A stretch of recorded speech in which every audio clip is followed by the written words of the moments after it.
Adelante.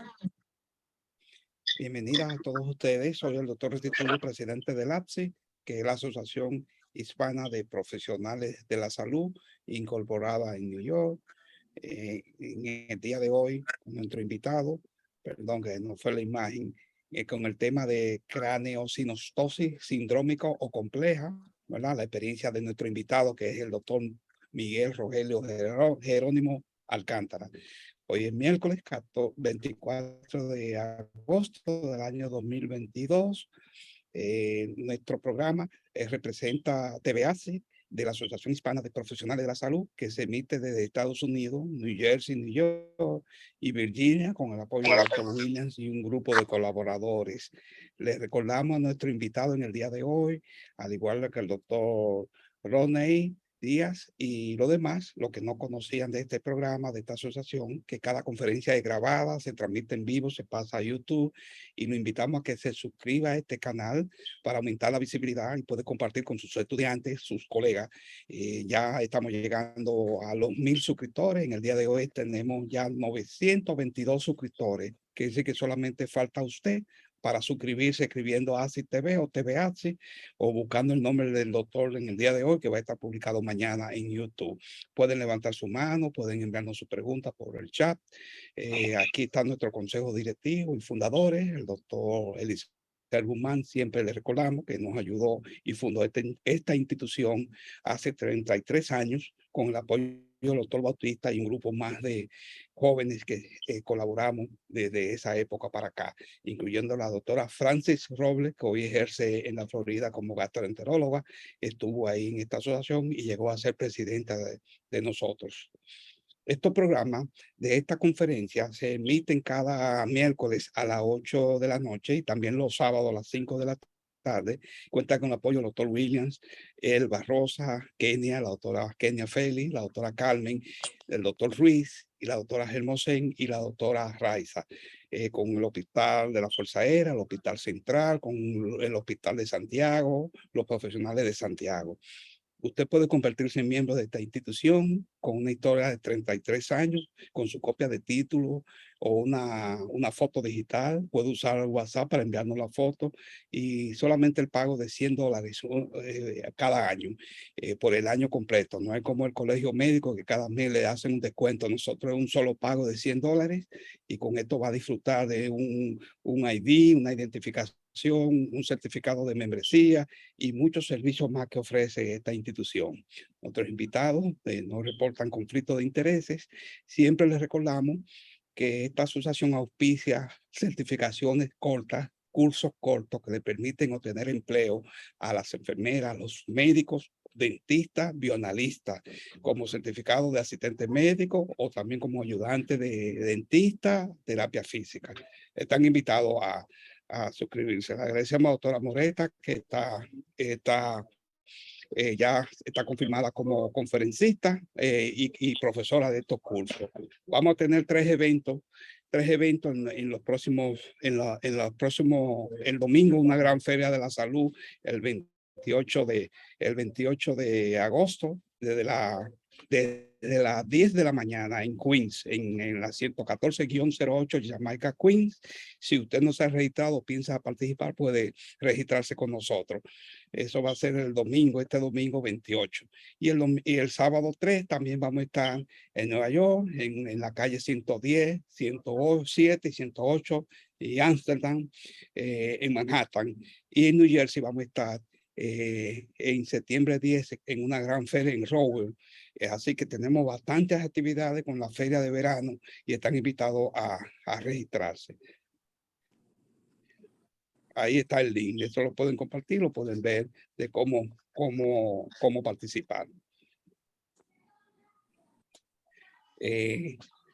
También les queremos recordar nuestro evento, nuestro gran Congreso Médico Anual Internacional del Colegio Médico Dominicano de Filadelfia, que va a ser el sábado 29 de octubre y el domingo 30 de octubre, con invitados de la República Dominicana, de New Jersey, de New York. Este es un evento de más de 150 profesionales que se reúnen. Vamos a tener una cena de gala, un tour por la ciudad para los invitados de la República Dominicana y de otros países que no conocen la historia de Filadelfia. Ahí vamos a estar sábado 29 y domingo 30. Están invitados a registrarse, a participar con nosotros en este gran evento médico de Filadelfia. Así que si viaja desde Nueva York, estamos contratando un autobús que usted no tiene que manejar, no tiene que usar su vehículo, solamente hablar con la doctora Leonor Tavares.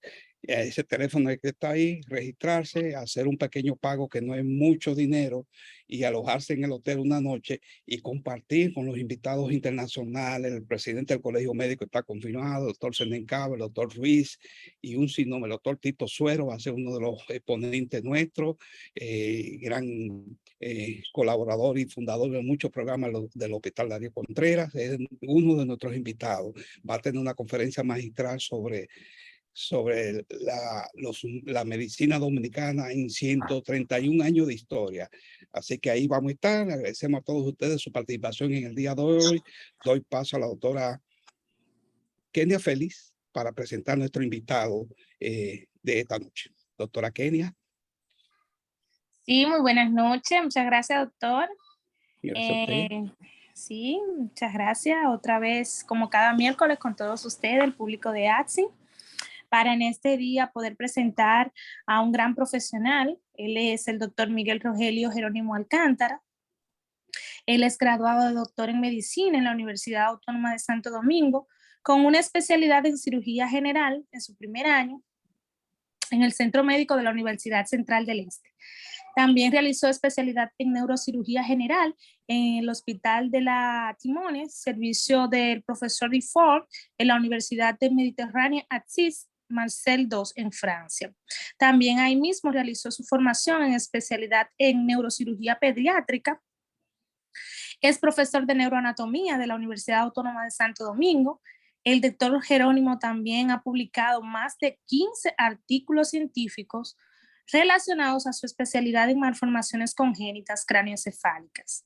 Ha recibido más de 8 reconocimientos académicos a través de varias instituciones y es miembro activo de las Sociedades Dominicanas de Neurología, Neurocirugía, Cirugía de Columna y de Espalda.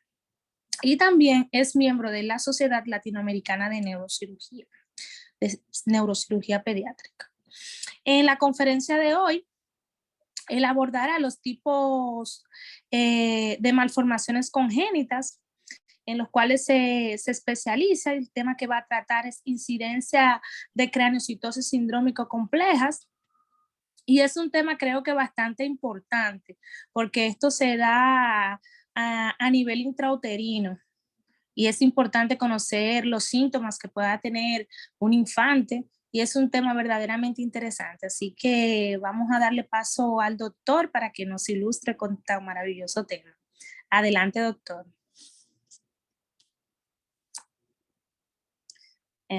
Puede abrir su micrófono. Ya tiene permiso. ¿Me escuchan? Buenas noches. Muy bien. Buenas noches, profesor. Muchísimas gracias por la invitación que me han hecho. Para mí es un honor compartir con ustedes y mucho más todavía cuando se trata del ámbito de la salud. En esta noche quiero darles simplemente unos tópicos de lo que hacemos en República Dominicana y cómo tratamos, en la mayoría de los casos, un tipo de malformación congénita que hace más de 20 años nosotros en este país hemos avanzado bastante y es la craneosinostosis. Específicamente la craneosinostosis sindrómica o compleja. Somos un equipo de 2 neurocirujanos compuesto por el doctor José Ruiz, creo que ustedes lo conocen un buen poco, y quien les habla, el doctor Miguel Jerónimo, en combinación con un pediatra que es intensivista y es el doctor Cristian Scarfuggeri. No es que uno de nosotros es más fuerte que el otro, tiene mayor conocimiento, sino que trabajamos en equipo para lograr un buen resultado en beneficio del paciente. Entrando en materia inmediatamente, definamos lo que es una craneosinostosis. Se refiere al cierre prematuro de una o varias suturas del cráneo antes del nacimiento o en los primeros 28 días. Esta cierre o condición especial que se hace a nivel del cráneo no sucede en todos los pacientes. Me explico. En muchas ocasiones, nosotros tenemos niños con cabezas que son un poquito diferentes. Nosotros les llamamos cabezas asimétricas, de formas asimétricas o de formas un poco anómalas. Y en muchas ocasiones pensamos que se trata de una craneosinostosis. No, la craneosinostosis, para que sea verdaderamente una craneosinostosis, el cierre o la soldadura de la sutura, que en este caso les señalo aquí, en comparación, esta es una cabeza en donde yo veo los huesos parietales del lado derecho y del lado izquierdo, y aquí adelante los huesos frontales, es decir, que aquí estaría la frente y aquí estaría el occipucio, oreja derecha y oreja izquierda. ¿Qué sucede? Fíjense que esto es una cabeza normal, en donde yo veo un hueso parietal de un lado, hueso parietal del otro. Sin embargo, en algunos niños, por múltiples causas, puede nacer este niño con la unión de ambos huesos. En este caso, aplicándose en el ejemplo, fíjense que esta línea que se ve aquí en el medio ha sido desaparecida en este caso y es lo que nosotros llamamos una soldadura o cierre de la sutura, en este caso de esta que se ve aquí, que le llamaremos sutura sagital, antes del nacimiento. No cuenta las fontanelas, que más adelante veremos qué son las fontanelas. La clasificación de las craneosinostosis, yo puedo decir que pueden ser primarias, aquellas que se deben a una consecuencia propia del cráneo o del cerebro, y consecuencias o clasificación secundaria que se debe a aquellas que se deben, por ejemplo, a un trastorno metabólico, aquellas madres que, por ejemplo, cursan durante el embarazo con trastornos hormonales, o peor aún, aquellas que lamentablemente son sometidas a tratamientos radioterápicos o, por ejemplo, a pesticidas que conllevan al cierre de estas suturas de maneras indirectas. Incluso aquellos pacientes en los cuales tienen trastorno de la osificación por una condición metabólica pueden conllevar a un cierre de la sutura, pero estas son craneosinostosis secundaria. Fíjense que es una enfermedad que conlleva a que esta sutura se cierre antes de tiempo. Vamos a hacer una pequeña aclaración. Recordemos que cuando todos los niños nacen en condiciones normales, deben de existir las suturas y las fontanelas. Si por alguna causa estas son ausentes o ya hay una osificación de esta, debe de observarse bien el niño. Hay una famosa teoría que tenemos en práctica que se dice que si la sutura se cierra puede apretar el cerebro. Bueno, seamos un poquito más prácticos. No es el cráneo que determina el tamaño del cerebro, es el crecimiento del cerebro que determina el tamaño del cráneo, siempre y cuando no suceda esta condición que se llama craneosinostosis. Entonces también yo puedo tomar la clasificación y decir, hay sindrómicas y no sindrómicas. Nosotros usamos más la clasificación sindrómica y no sindrómica, debido a que cuando hablamos de sindrómica, son aquellas que se presentan con otros problemas de salud y que normalmente se debe a la mutación de genes.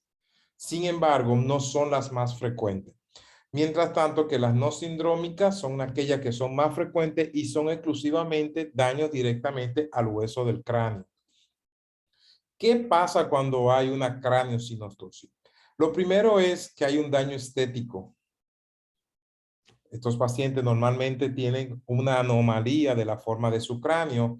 Por supuesto, en esta condición yo puedo tener una estrangulación del cerebro debido al aumento de la presión intracraniana y que este hueso no permite el crecimiento correcto de los huesos del cráneo. Por supuesto, pueden desarrollarse síndromes epilépticos, podemos tener trastornos en el desarrollo cognitivo, llámese que es un niño, en algunas ocasiones ustedes ven personas en el adulto en el cual tienen ciertas capacidades, ciertas dificultades para concentración y la reflexión. Estos son los famosos trastornos en el desarrollo cognitivo y por supuesto podemos llegar al extremo de tener retraso psicomotor. Eso es muy raro, sin embargo puede presentarse en las craneosinostosis sindrómicas que no son tratadas. Vamos a dar un tópico anatómico para que entendamos más o menos de qué estamos hablando. En la cabeza nosotros tenemos dos tipos de huesos. Tenemos los huesos del cráneo y los huesos de la cara. En el tópico de hoy vamos a hablar de los huesos del cráneo. En un adulto hablamos de que hay 8 huesos. Estos huesos del cráneo son los conocidos desde adelante hacia atrás como es el hueso frontal, que es el que está más anterior aquí. Vamos a organizar esta imagen. Aquí usted tendría la frente, aquí atrás estaría el occipucio, una oreja de un lado, oreja del otro lado. Entonces, esta es una vista axial o transversal en donde yo veo la parte anterior del cráneo y está aquí el hueso frontal, de un lado parietal, del otro parietal y posteriormente el hueso occipital. En esta vista lateral, ustedes pueden ver que aquí debajo, en la parte anterior inferior de la cabeza, perdón, yo voy a tener los huesos de la cara, mientras que en la parte posterior superior, estos son los huesos del cráneo. ¿Cuáles son los huesos del cráneo? Frontal, parietales 2, occipital 1, temporales 2. Y en el interior del cráneo yo tengo lo que son los huesos etmoide y esfenoide. Esto es en el adulto. En un niño hay ciertas consideraciones que tomar. Por ejemplo, cuando el niño nace, casi siempre nosotros notamos que el hueso frontal está subdividido en 2 partes, que prontamente se va a cerrar y por eso decimos que hay 2 huesos frontales. Sin embargo, estos huesos frontales ya al momento de los 28 a 35 días se han mostrado la osificación de su sutura. Entonces ahí viene una palabra muy común que vamos a estar usando en esta conferencia y son las suturas. ¿Qué son las suturas? Son los puntos que me reflejan la articulación entre un hueso y otro. Es decir, donde un hueso se une al otro, este punto nosotros le vamos a conocer como sutura. ¿Qué sucede? En un niño recién nacido, yo voy a tener principalmente las suturas desde adelante hacia atrás. Esta sería la sutura metópica. Tendríamos la sutura coronal. ¿Y qué representa la sutura metópica? La unión del hueso frontal de un lado con el de frontal del otro lado. La sutura coronal, que también podemos llamarla frontoparietal. Esta sutura coronal lo que me representa es la articulación del hueso frontal con el parietal. Luego vengo una sutura muy importante para nosotros, que es la sutura sagital, que representa la articulación entre el parietal de un lado y el parietal del otro lado. Posteriormente, tengo aquí lo que es la sutura lambdoidea, que también le llamamos parieto occipital. Es decir, que hasta ahora yo he visto 1, 2, 3 y 4. Son las que más se aprecian. Por último, tengo 2 suturas, que aquí yo no las veo, sino que en esta vista, en la vista lateral, una del lado derecho y la otra del lado izquierdo, esta sutura que se ve aquí, a esa sutura le llamamos sutura temporal o parieto temporal y me representa la articulación entre el hueso parietal y el hueso temporal. ¿Qué sucede? Esta sutura, a medida que el individuo se va desarrollando, es decir, llámese el bebé, esta sutura me va representando el crecimiento del cráneo. Si en algún momento este cráneo deja de crecerme, es porque estas suturas ya han disminuido su estímulo de crecimiento. Entonces aquí les voy a dar un dato muy importante. Nosotros aquí en República Dominicana, en el argot popular, a las fontanelas le hemos llamado también molleritas o molleras. Vamos a corregir eso en esta noche. En la unión del hueso frontal con los 2 parietales, yo tengo aquí un espacio membranoso. Nota, no es cartílago, es una membrana. Este punto membranoso aquí me representa lo que es la fontanela anterior. Esta fontanela anterior normalmente se cierra entre 6 meses a 18 meses. Normalmente la vemos permeable hasta un año y medio de vida. Posteriormente, en la unión de los dos huesos parietales con el hueso occipital, tenemos otra fontanela, que es la fontanela posterior. A la fontanela anterior también nosotros le llamamos el brecma y a la fontanela posterior le llamamos lambda. ¿Qué sucede? Estas fontanelas, la posterior, se cierra más rápido que la anterior. Recordemos que esta es la última en cerrar, mientras que la lambda, o que también le llamamos parieto occipital, se cierra entre 1 a 2 meses después del nacimiento. Si yo me voy lateralmente, yo veo que entre la unión del hueso parietal, el hueso occipital y el hueso temporal, tengo otra membrana. Esta fontanela es la llamada fontanela mastoidea. Esta fontanela mastoidea se cierra normalmente entre 1 a 2 meses después del nacimiento, igual que la fontanela esfenoidal, que representa la unión del hueso parietal con el hueso frontal, el hueso temporal y el hueso esfenoide. Este punto de aquí, junto con la fontanela mastoidea, normalmente estas se cierran de 1 a 2 meses. ¿Qué yo tengo entonces en especial en el crecimiento de un niño, de un bebé en este caso? Fíjense que primero tengo la presencia de las suturas. Segundo, de las fontanelas. Las fontanelas se cierran desde atrás hacia adelante, al igual que las suturas se cierran desde atrás hacia adelante. Sin embargo, la sutura metópica no sucede así. La sutura metópica se cierra desde adelante hacia atrás. Exclusivamente la metópica. Esta es la que está en la frente.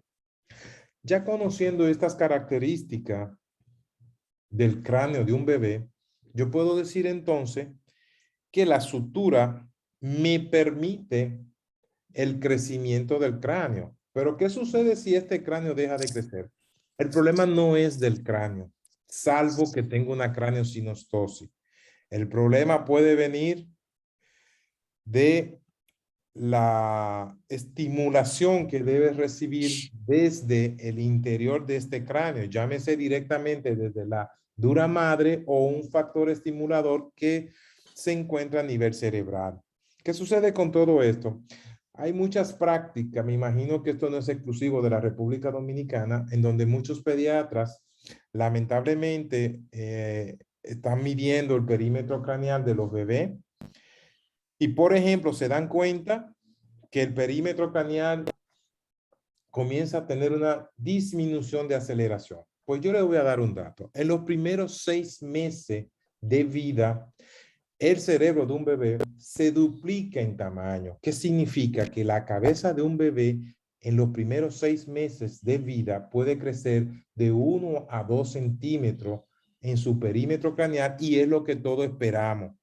Pues a partir de los 6 meses hasta el 9º, 10º mes de vida, este crecimiento se disminuye y, por supuesto, de 1 a 2 centímetros que crecía este cráneo por mes, ahora pasa a crecer de 0.75 a 1.5 centímetros. ¿Qué sucede con esto? En este momento, recuerden que ya se está cerrando o se ha cerrado al 10º mes la fontanela posterior, las fontanelas tanto mastoidea como esfenoidal, y por supuesto ya la sutura lambdoide y la sutura sagital comienzan a tener una osificación, es decir, comienzan a cerrarse. En nuestro país sucede muchas veces que por algún factor externo que no vamos a traer a colación hoy, ni a discusión, la fontanela anterior se ha cerrado y esto da mucho susto. Y comenzamos a explicarle a la madre, no, mira que esto va a dar un cierre del cráneo y que va a apretar el cerebro. Un momentico, que recuerden que es el cerebro que determina el tamaño del cráneo, no es el cráneo. Me imagino que eso será otro tema de discusión y por supuesto de aclaración, porque en el día de hoy estamos hablando de una condición patológica que sucede, que se llama craneosinostosis. ¿Por qué tomo la craneosinostosis sindrómica? Son más difíciles de ver, son bien raras. Lamentablemente, las craneosinostosis sindrómicas siempre vendrán con un problema de que aprietan el cerebro, es decir, de que hay un aumento de la presión intracraniana del cerebro, del cráneo, perdón, y a eso le llamamos hipertensión intracraniana. Lamentablemente hay una deformidad del cráneo que es muy llamativa. Por supuesto, estos pacientes tienen lamentablemente un retraso mental o un coeficiente intelectual muy bajo. Pueden acompañarse de una hipoacusia, es decir, una disminución en la percepción del sonido. Y por supuesto, tienen un factor genético que es hereditario directamente, a eso nosotros le llamamos autosómico dominante. Se ha detectado en estos síndromes que hay un gen portador llamado FGFR, que significa receptor factor de crecimiento de fibroblastos, el cual se encuentra disminuido en estos pacientes. ¿Cuáles son esas craneosinostosis sindrómica que nosotros tenemos muy presente en el medio de la neurocirugía pediátrica? Tenemos el síndrome de Cruzon, el síndrome de Apert, Pfeiffer y por supuesto el de hoja de Trébol. Yo tengo un profesor francés que dice que en el momento que usted ve un síndrome de Cruzon, usted nunca en su vida va a olvidar lo que es un Cruzon. Lamentablemente, estos pacientes no es solamente un problema estético, sino también funcional. A diferencia de la craneosinostosis no sindrómica, que solamente es un problema estético y en algunos casos un problema de hipertensión intracraneana.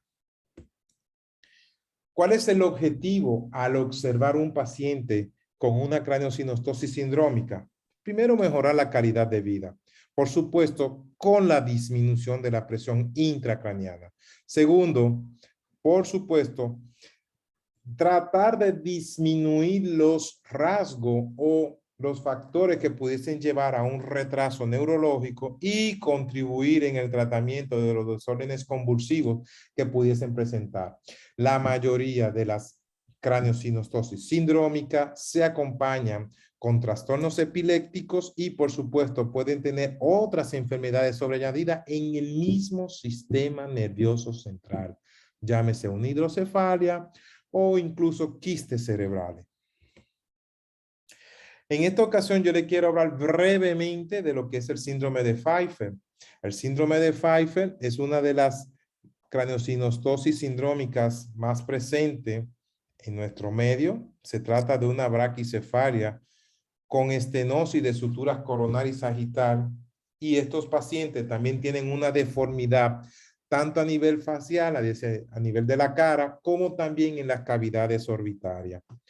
Lamentablemente estos niños pueden tener una segunda enfermedad que es la hidrocefalia. La hidrocefalia es la acumulación del líquido cefalorraquídeo a nivel cerebral y por supuesto se debe a que hay un cierre de un conducto a nivel cerebral que se llama el agujero magnum. Más que un conducto es un agujero y por supuesto hay una dificultad de la circulación del líquido y por eso se acumula. Estos niños tienen una hipertensión intracraniana, lamentablemente son ciegos y tienden a presentar una sordera bilateral. El síndrome de Pfeiffer, una característica extracraneal es que los dedos de la mano y de los pies están todos unidos, o por lo menos en vez de ser 5 dedos podemos tener 2 grupos de 3 y 2 dedos. Tienen una disminución o prácticamente anulación del movimiento del codo. Obligatoriamente tienen un retraso psicomotor y por supuesto es el niño o el bebé que tiene un trastorno respiratorio muy marcado. Usted lo escucha que respira con la boca abierta y siempre tiene la lengua reseca. Lamentablemente, no podemos pasar por al lado de estos pacientes. Inmediatamente usted ve a estos niños, le llama mucho la atención y por eso decimos que el principal método diagnóstico para estos pacientes es la observación, la identificación clínica. Aunque usted en el primer momento no logre identificar que se trata de un síndrome X o un síndrome Y, pero sí inmediatamente se va a dar cuenta que este paciente no es normal y que tiene una deformidad en el cráneo, en la cara y en sus extremidades. A favor de estos niños, son muy raros que estos pacientes presenten malformaciones cardíacas. Por supuesto, inmediatamente identificamos a estos pacientes, se recomienda una tomografía de cráneo con una observación en remodelación ósea. Hacemos resonancia magnética para poder identificar si el cerebro, aparte de la lesión craneal que tiene, no hay alguna otra lesión de base. Los electroencefalogramas son parte del protocolo de identificación de si viene o no un problema epileptógeno, es decir, irritación cerebral. Lamentablemente tenemos que identificar el cariotipo genético. ¿Por qué? Porque es casi seguro que si hay un paciente con síndrome de Pfeiffer, o el padre o la madre son portadores de estos genes, o el padre es un Pfeiffer, es muy raro que estos pacientes procreen hijos por la condición de su estado físico. Sin embargo, sí podemos ser portadores de este gen. Y por supuesto, se solicita una evaluación visual profunda, no para identificar si está ciego o no, sino para demostrarle a los padres que ellos están ciegos y que en el momento que uno intenta hacer un tratamiento es simplemente para mejorar la calidad de vida de este paciente, pero no es que le vamos a devolver la visión. Yo rápidamente le quiero presentar el caso que tenemos para presentarle esta noche. Esto es las complicaciones que pueden surgir en una cirugía. Por ejemplo, inmediatamente en la cirugía yo puedo tener trastornos de la hemorrágico, es decir, sangrados que se deben o por lesión de una estructura venosa o porque el hueso, que lamentablemente en estos niños sangra mucho, va a sangrar, y por supuesto son niños que requieren de transfusiones sanguíneas inmediatas.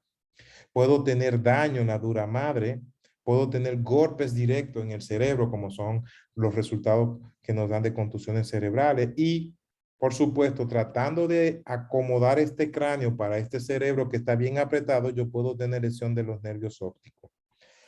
Un dato importante: cuando usted tiene una insuficiencia de la economía cutánea, eso se refiere a que cuando usted termina la cirugía, usted se dará cuenta que su piel no le permite cerrar correctamente el cráneo. Entonces eso es un buen dato, porque se dice que cuando usted corrige una craneosinostosis, usted está corrigiendo el cráneo, sin embargo la piel estaba adaptada a ese cráneo.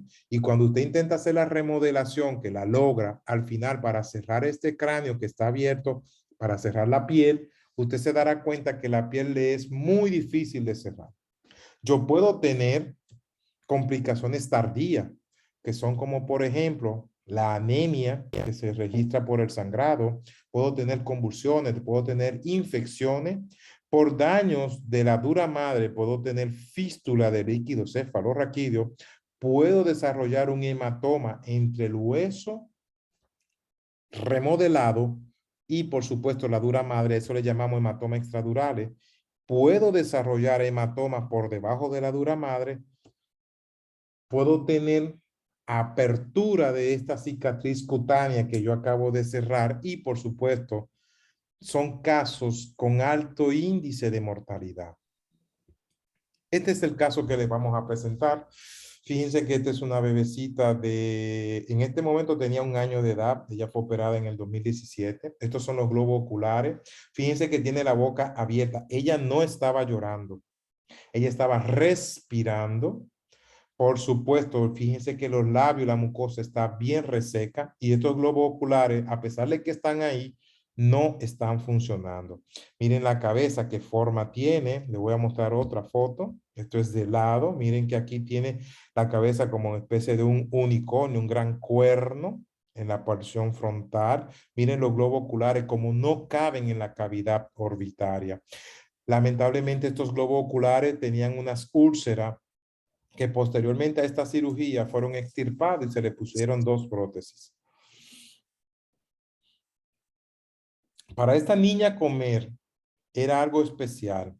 Ella primero comía, dejaba de respirar mientras comía, ella se sacaba el biberón y luego volvía a comer. Por eso era una niña de bajo peso, Por supuesto, el exoftalmo hace la referencia a los globos oculares que no caben en la cavidad orbitaria. Eso es parte de nuestra remodelación cuando lo hacemos. La anquilosis de ambos codos significa que los codos estaban en semiflexión. Miren aquí los bracitos en semiflexión. Y fíjense que ella no podía agarrar el biberón con las dos manos. Esta era la tomografía de esta bebé antes de la cirugía. Fíjense que esto es el cráneo, lo que se ve de blanco aquí. Y yo veo que el lado derecho del cráneo, el lado izquierdo, pero fíjense lo que veo en el interior del cerebro. Y es que esta zona blanca hipodensa es una hidrocefalia que esta niña desarrolló por disminución del líquido cefalorraquídeo. Pero más llamativo aún es, miren que estas son las cavidades orbitarias en donde los globos oculares no estaban dentro de la cavidad orbitaria. Aquí es más evidente, fíjense cómo los globos oculares parecerían como si fuesen estructuras que están fuera de los huesos. Evidentemente, aquí lo vemos. Y es que su cavidad orbitaria eran bien pequeñas.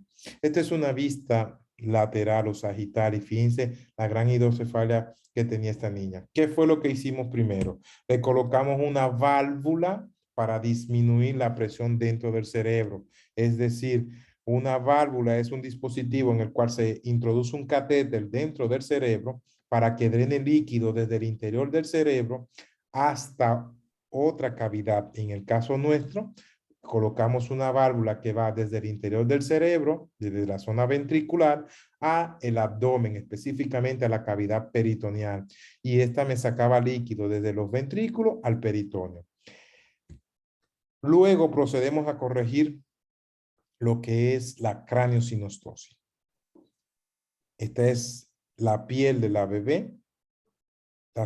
La incisión de la piel, nosotros la hacemos siempre por detrás de la oreja para poder tener un gran margen de piel y evitar esa gran cicatriz que sobresalga mucho en la parte frontal, es decir, en la parte más anterior del cráneo. Aquí ya hemos quitado la piel, en donde aquí adelante es la frente y aquí atrás el occipucio. Y fíjense cómo se ve esta gran fontanela en esta niña que nunca cerró a pesar de que tenía 1 año y pico. Aquí yo tengo que el objetivo de esta cirugía es tratar de cerrar esto, pero sobre todo quitar este cuerno que ella ha fabricado. Este era el cráneo al principio de la remodelación. Este es el cráneo posterior a la remodelación. Sé que es un poquito llamativo porque las imágenes son un poco hemorrágicas, pero vamos a verlo ahora aquí. Antes de la cirugía, posterior a la cirugía. ¿Por qué se le cierran los párpados? Porque esta niña nunca en su vida había cerrado los párpados y en el momento de la cirugía, para disminuir la agresividad que están recibiendo estos globos oculares, yo decidí cerrarle los párpados con autorización, por supuesto, del oftalmólogo. Esta es la radiografía en el postquirúrgico. Fíjense que aquí se ve el dispositivo que nosotros le llamamos válvula de derivación ventrículo-peritoneal. Y miren aquí cómo se ve la remodelación de los huesos del cráneo. En el postquirúrgico tuvimos unas cuantas pequeñas complicaciones. Entre ellas, tuvimos que transfundir a esta niña en varias ocasiones. Nos hizo una desnutrición severa. Lamentablemente, al hacer una desnutrición severa, las proteínas en su cuerpo bajaron mucho. Hizo una neumonía que luego mejoró perfectamente y por supuesto procesos diarreicos que la llevaron a una deshidratación. Estos niños son un cargo, un peso para los padres, principalmente en los padres que son madres solteras. Y por supuesto, estos niños le cuesta mucho trabajo a la sociedad, pero sobre todo a los padres. Es increíble cómo uno pierde el contacto de estos pacientes a pesar de que uno los identifica como pacientes especiales y trata de darle seguimiento de cerca, pero recuerden que el primer interesado en que su hijo siga bien son los padres. Esta es la niña ya después de la cirugía. Vamos a ver nuestro segundo caso. Recuerden que el primer caso que vimos fue el Pfeiffer. Ahora vamos a ver un caso Cruzón. ¿Qué es el síndrome de Cruzón? Bueno, fue descrito por primera vez por Cruzón en 1912. Es la malformación sindrómica de craniosinostosis más frecuente. Por supuesto, la principal característica es la deformidad de la cara y de la parte anterior del cráneo que tiene. como todas las craniosynostosis sindrómica, tienen un factor hereditario autosómico dominante y, por supuesto, tienen una apariencia facial que usted nunca olvidará. Le hago esta observación porque cuando ustedes vean un cruzón, ustedes verán que lo van a recordar como una mala película. Estos son fotos que tomamos de la red. Sin embargo, este es el caso nuestro. Este es una bebecita de 2 años de edad. Ustedes no van a creer la triste historia de esta paciente. Esta paciente duró 2 años de vida en donde a sus padres le decían, esa niña se va a morir, esa niña se va a morir. Y cuando ellos vieron que la niña duró 1 año de vida y nunca tuvo grandes enfermedades ni grandes complejidades, comenzaron a buscar ayuda. Pero como sucede en todos los países que tratamos de echar hacia adelante, esta niña era rechazada en diferentes servicios por las grandes complejidades que tenía.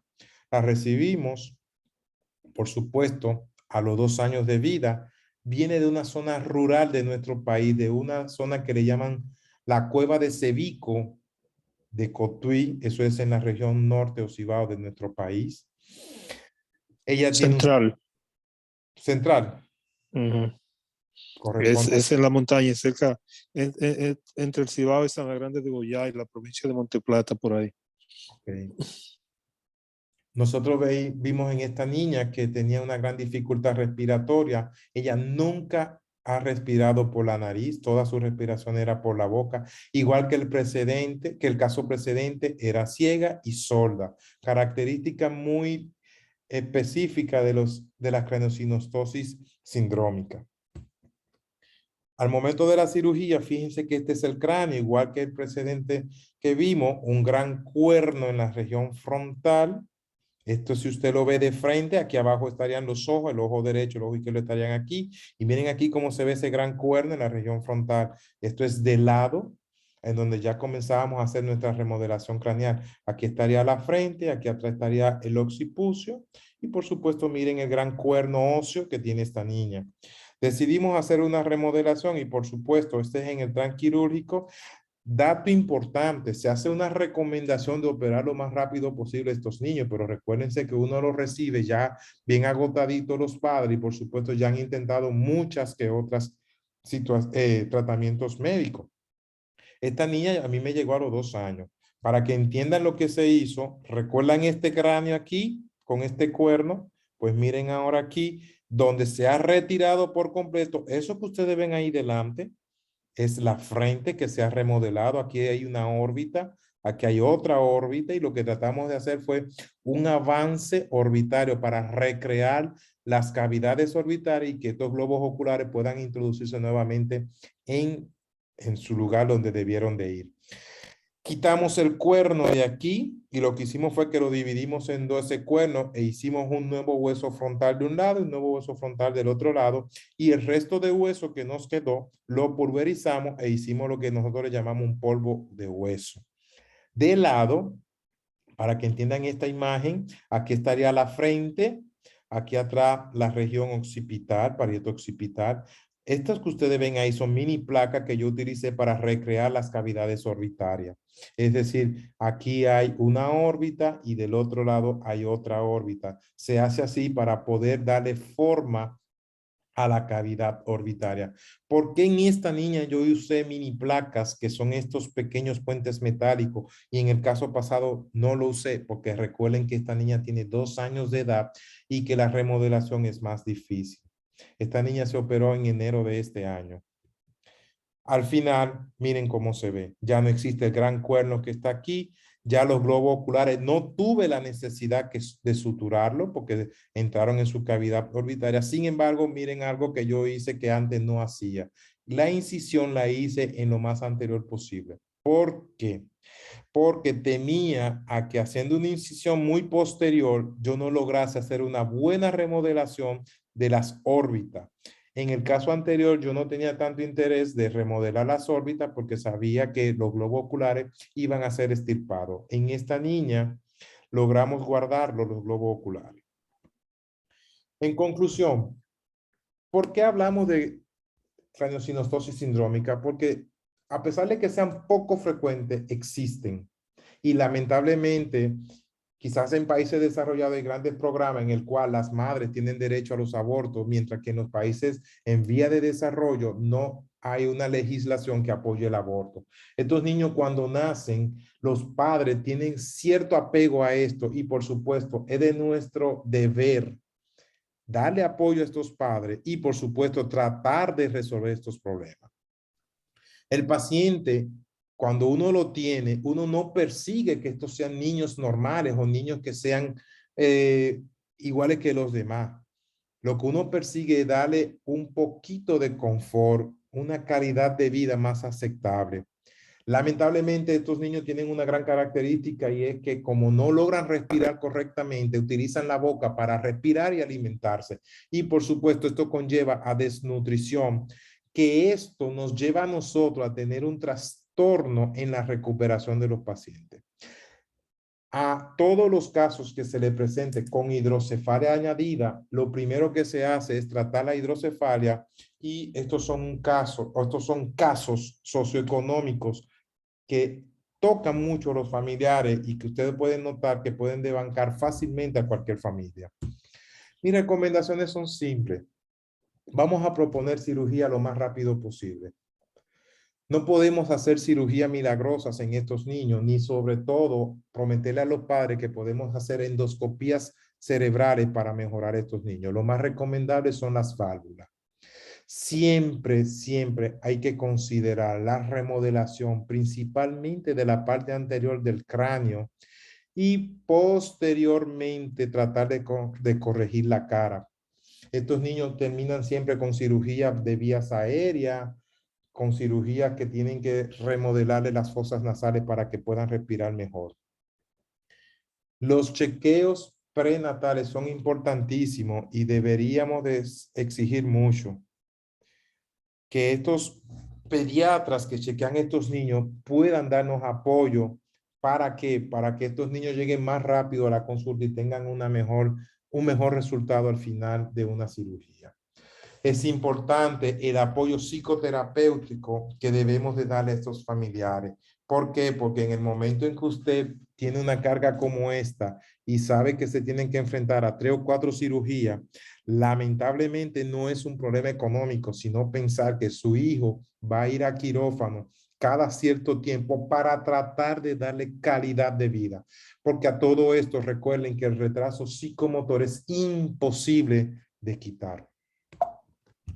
Muchísimas gracias y espero que yo no haya sido tan aburrido en esta presentación. No, quiero hacer por favor, unas cuantas cositas para que todo el mundo entienda.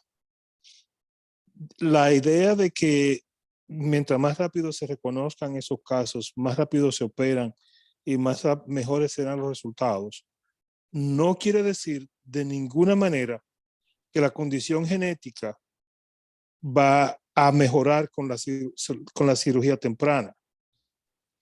Lo que tú propones y lo que es correcto es de darle calidad de vida. Lamentablemente, no solamente en los países no desarrollados hay el problema de qué hacer con esos embarazos. Y es una cuestión moral y muy personal. Nadie puede decidir por esos padres. Pero aun cuando se detecten temprano o en útero esas malformaciones, algunas familias tienen dificultades tomando la decisión de qué hacer con el embarazo, si terminarlo o no. Segundo, el costo socioeconómico de cada uno de esos casos es tremendo, porque esos pacientes nunca van a llegar a tener una calidad de vida que le permita ser autosuficientes. Y por último, en el primer caso que presentaste, en el primer caso, al final, después de la cirugía, presentaste un tomógrafo, una tomografía cerebral que parece que tiene hemorragia supraaracnoidea o supraaracnoidea bilateral, pero no sé. Vuelve para atrás, un poquito más. Ahí en ese. Ya la pasaste, en esa. ¿Es hemorragia bilateral o eso es solamente hidrógenos? Es lo que sucede. Higromas. Exacto. Recordemos, esto no es una tomografía en el postquirúrgico inmediato. Es una Ok. tomografía que nosotros siempre solicitamos antes del mes de vida. ¿Qué es lo que pasa con estos niños y la tomografía y los resultados estéticos? En muchas ocasiones no basta una cirugía. De hecho, esa madre desapareció cuando yo le propuse que había que hacer una segunda cirugía porque la remodelación craneal había sido buena, pero no era lo más óptimo que nosotros perseguíamos. ¿Qué es lo que sucede? Que muchos padres piensan que vendrá una mano milagrosa o no sé si alguna gente de otro país vendrá y le dará apoyos económicos. Cuando usted le habla de una segunda cirugía, mismo si se practica en un hospital o no, los padres lo primero que piensan es costo que me genera esto después que yo salga del hospital. Miren cómo es la vida. Esto que usted ve ahí se debe a que esa niña me hizo una desnutrición tan importante que tuvimos que ponerle un levín, es decir, una sondita para poder alimentarla. Pero no obstante, esa niña necesitó una cirugía orofaringea para poder tener respiración más cómoda, en donde se le extirpó parte del velo del paladar, las amígdalas. Y sin embargo, la madre luchó mucho para que esto no llegara a tan gravedad como se presentó. Sin embargo, es impredecible, perdón. Es decir, yo puedo operarla perfectamente, pero por desnutrición, mire, esa niña nos dio muchísima brega, nos hizo neumonía, esa niña no salía de una emergencia. Llegamos a un punto en donde yo les regalaba no solamente la consulta y los medicamentos, sino que a veces ella venía y yo le decía, mira, yo te voy a hablar con un amigo que él es neumólogo. Tú sabes que los neumólogos son difíciles, pero vamos a hacer que él te vea por abajo de la mesa. Por abajo de la mesa me refiero que lo vea gratis, Sí, que por supuesto claro, lo vea rápido. sí. Entonces, ¿dónde está el problema de estos pacientitos? Primero, no hay un gran apoyo en identificación de estos pacientes. Se identifican, pero no hay un apoyo en la orientación hacia dónde deben de ir. Y segundo, por supuesto, una vez que son identificados, los padres se ven desesperados porque hay más médicos en la calle que en los centros hospitalarios. Y lo que le dicen es, tu hijo se va a quedar así, se puede morir. Óigame, vayan a donde los médicos. Sin embargo, no somos tan dados a hacer publicidad de medicina preventiva. No quiero ser narcisista, ni mucho menos un criminal con esto, pero yo creo que deberíamos de pensar en la legislación del aborto. Estos casos no es que merezcan fallecer o no, pero fíjense que la tasa de mortalidad es tan alta en estos niños por las complicaciones que vienen posterior. Entonces, a ver, ¿qué estamos haciendo con estos padres? Frustrándolos a que no quieran tener otra familia, a que no quieran tener otros hijos porque tienen un hijo especial. No sé, yo Sí.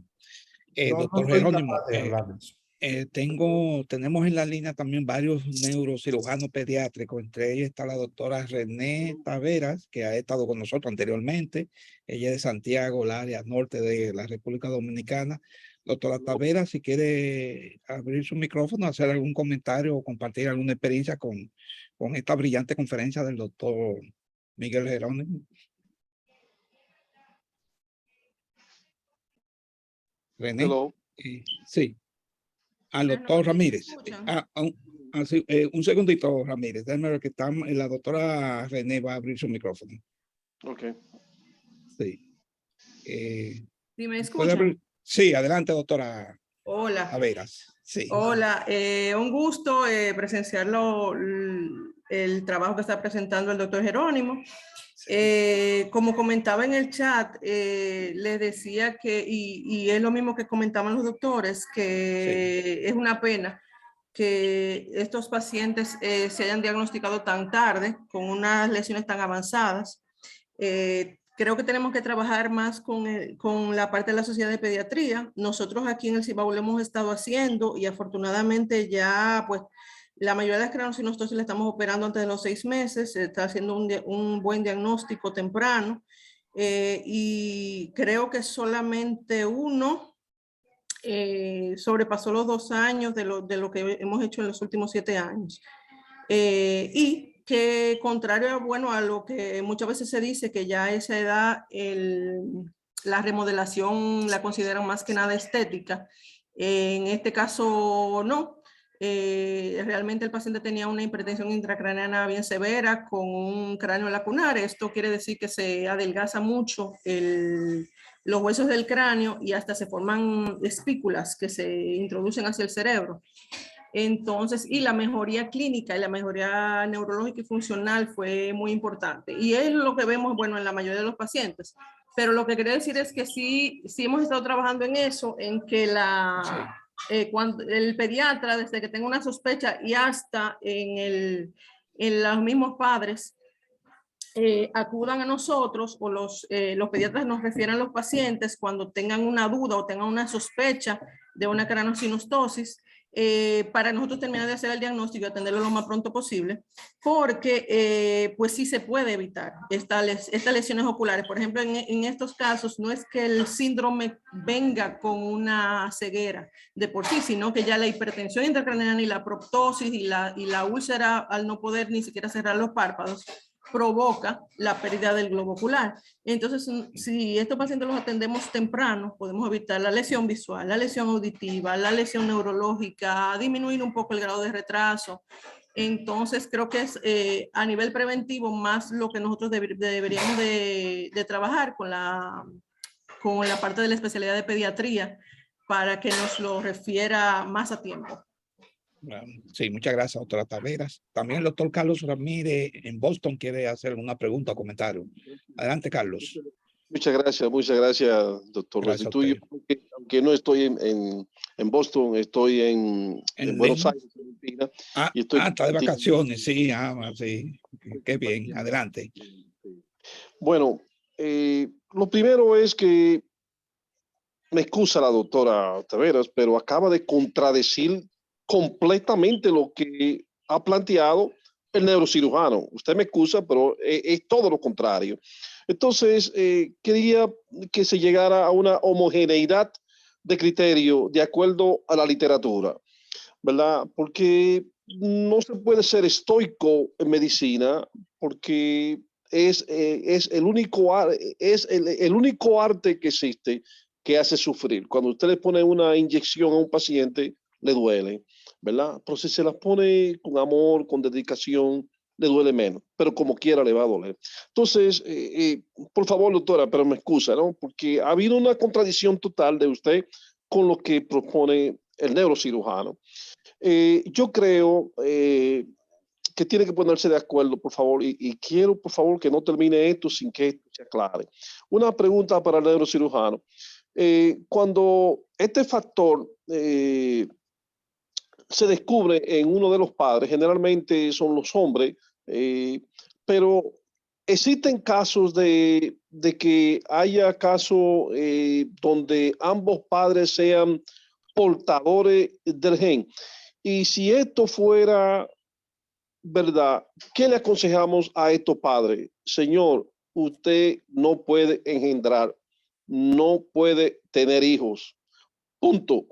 O sea, tenemos que legislar con una actitud científica sin hacer sufrir, porque entonces, ¿cuál es el postquirúrgico de estos pacientes? Van a tener múltiples aspiraciones, neumonía, o sea, esto es un desastre clínico. Entonces, yo estoy de acuerdo con el neurocirujano. Prácticamente estamos practicando cirugía con estos bebecitos, pero si podemos legislar que estas madres entiendan que van a traer prácticamente una criatura que va a sufrir para toda su vida, una cirugía cada 6 meses, cada 7 meses, por Dios. Muy bien. Entonces, vamos a oír esa es mi intervención. Gracias, doctor. Gracias, doctor Ramírez. Doctor Jerónimo, su comentario. Sí. No, primero que nada, la doctora Tavera, ella es neurocirujana pediátrica también, yo la conozco perfectamente, tuvimos juntos. Claro, de mucha experiencia ahí en Santiago. Hace unos años en un congreso, a finales del 2019. No es que ella esté diciendo algo en contra de lo que yo digo, aclaro. La doctora lo que propone, y es lo que yo también proponía en mis recomendaciones, es tratar de hacer el diagnóstico lo más precoz posible. Lamentablemente, la sindrómica, llámese los pacientes que no solamente tienen craniosynostosis, sino que también tienen un problema facial, un problema en las manos, un problema en los pies o incluso en las vías aéreas, estos pacientes no tienen el mismo pronóstico que las craneosinostosis no sindrómicas. Me explico. Las sindrómicas siempre van a tener secuelas y un retraso del crecimiento, del desarrollo cognitivo, pueden tener un retraso en el desarrollo intelectual, pueden tener incluso epilepsia. Esto es prácticamente parte del menú que traen estos niños. Sin embargo, las no sindrómicas, ahí sí tenemos excelentes resultados, que era lo que hacía de observación la doctora, porque las no sindrómicas, recuerden que son más frecuentes y son a las que nosotros nos orientamos para tratar de devolver a este individuo a la sociedad en mejor calidad posible. Con respecto a que si yo tengo un padre que es portador y una madre que es portadora, evidentemente en nuestros países se rigen por dos grandes costumbres, las tradiciones y las religiones. Lamentablemente, los países de América Latina tienen como característica que fuimos gobernados durante muchísimos años por las religiones. ¿Qué es lo que pasa? Que lamentablemente las religiones nos imponen ciertas restricciones y no nos hacen ver la calidad de vida que pudiese tener un individuo por ejemplo, en el caso de hoy que tenemos dificultades para los abortos. Yo no estoy proponiendo que se hagan abortos porque la niña de 17 años salió embarazada y el padre no quiere que contenga este bebé. Yo lo que propongo es que si se identifica, por ejemplo, con un buen seguimiento prenatal, es decir, durante el embarazo, y identificamos que viene un niño con tantas malformaciones y con tantas dificultades, sentarnos y ver riesgo-beneficio de que este embarazo continúe versus a que se impida.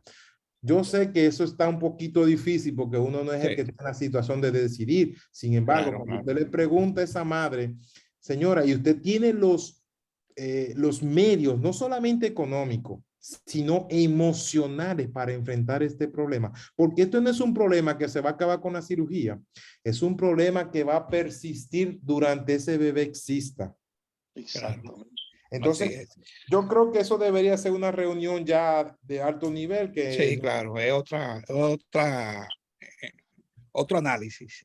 Vamos a permitir a alguien más que quiera hacer una pregunta o hacer un otro comentario antes de finalizar la conferencia. Doctor Ruiz, que está... Gracias a Jerónimo por dar chance de participar y que se mantenga con nosotros. Y solamente recordarle a los participantes que el primero que tuvo mi intervención, los doctores que lo estuvo hablando, el doctor Carlos William, que es neurólogo de Estados Unidos, y se oye un poquito lejos, Ruiz. Si le puede quitar el speaker, se oye un poco lejos. Adelante, doctor. ¿Ahora se me oye? Sí, ahora sí. Mejor? Sí, mejor. Ahora sí. Y ahora sí. Sí, claro. Darle las gracias a Jerónimo por la participación, le decía, y presentar al doctor Carlos William, que al principio él entró a hablar con Jerónimo, y yo, como habían varios invitados fuera por primera vez, Carlos William es uno de los patrocinadores del programa y en nombre de él se hace la hora del neurólogo. El neurólogo. Presentarlo como él entró a hablar de una vez. Casi que no lo conocía. Sí, claro, no se habían presentado y el doctor entró tarde. Sí, claro. Es un neurólogo de vasta experiencia ya. Sí, te agradecemos, Ruiz, el invitado nuestro de hoy. La diferencia que nos hizo recordar la anatomía 1 de hace como 38 años atrás. Es que profesor de anatomía, que es una vaina, profesor. Sí, pero fue excelente conferencia, muy didáctico y sabemos que, doctor, lo felicito. Yo sé que sus estudiantes deben estar muy conformes con usted porque tiene buena didáctica y dedicación. Muchas gracias, de verdad que sí. Y gracias, y esperamos tenerlo de nuevo con otro enfoque, ya con el doctor José Ruiz y Elba. Vamos a coordinar también otro enfoque, quizá un panel ahí con la doctora René Tavera, que hace mucho participó en esta conferencia cuando comenzamos a hacerla, pero hacía mucho que no oíamos de ella y podemos también hacer otro análisis también de ella. Y el compadre Roné Díaz, que también es jefe de servicio de neurocirugía pediátrica de Robert Reed, que también está ahí con nosotros. Roné, ¿sí se puede presentar? Adelante. vamos a ver qué hacemos. Sí, Rodney, doctor, si se puede presentar. Ronay, ¿tú tiene hablando? Sí, tiene el micrófono cerrado, doctor Díaz. Intente ahí. Aló, buenas noches. Sí, buenas noches, doctor. Buenas noches otra vez, porque al inicio conversamos un poco. No, como le dije, soy el doctor Ronay Díaz. Laboro en el Hospital Robert Rick Cabral, aquí en la ciudad de Santo Domingo, como jefe de servicio. Y nada, estamos muy en opinión con el compadre, que de hecho somos compadres, el doctor Jerónimo y yo. Qué bien, qué bien. Sí, ahí, y está comprometido a mandarme el tema que te dije. Que te ahí estamos. Ahora está obligado en público. Claro, sí. Muchas gracias, Perfecto, doctor. Gracias, Ronay. Y gracias, Jerónimo, por tu presentación, Kenia y los demás, por su participación, doctor Ramírez. Y recordándole al grupo que se quede en New York, que el domingo tenemos una feria de la salud. El que esté ya registrado o no se ha registrado, se puede comunicar conmigo o con Elba Rosa para el compromiso del domingo en Queens, en Jamaica, ahí en Richmond Hill. Buenas noches a todos. ¿Restituyo? Sí. Perdón. Para el doctor José Ruiz, antes de que cerremos, como él va a seguir hacer un host para el programa, ¿cuándo él quiere comenzar? ¿En enero o quiere comenzar antes? No, eso lo coordina, eso lo coordina con él, no se preocupe, él envía la fecha. Yo le voy enviando enero está muy lejos. Enero está muy lejos. En enero no, esto es en lo que vamos llenando de temas, de que los muchachos nos vayan mandando los temas. Antes de enero, es ahora, en los próximos días. O sea que ahí seguimos. Pues está bien. Gracias a todos, que la pasen bien. Buenas noches. Buenas noches. Gracias. Buenas noches.